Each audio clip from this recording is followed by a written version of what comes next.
Hello guys, another blessings come kasi nung binili ito buntis, kapapanganak lang nung 6, tatlo ang anak niya guys. So ayan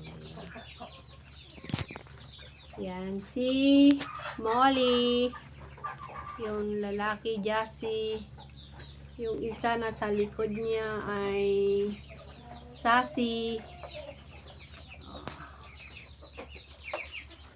Yan. See?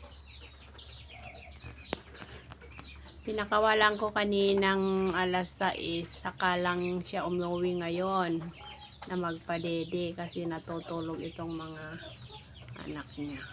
Ayan guys, so diba? Palit-palit silang magdede.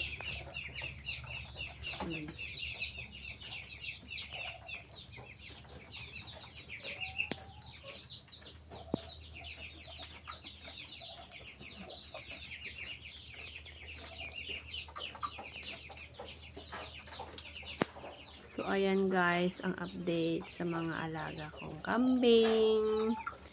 Yung dalawa nandyan sa labas. Bye bye!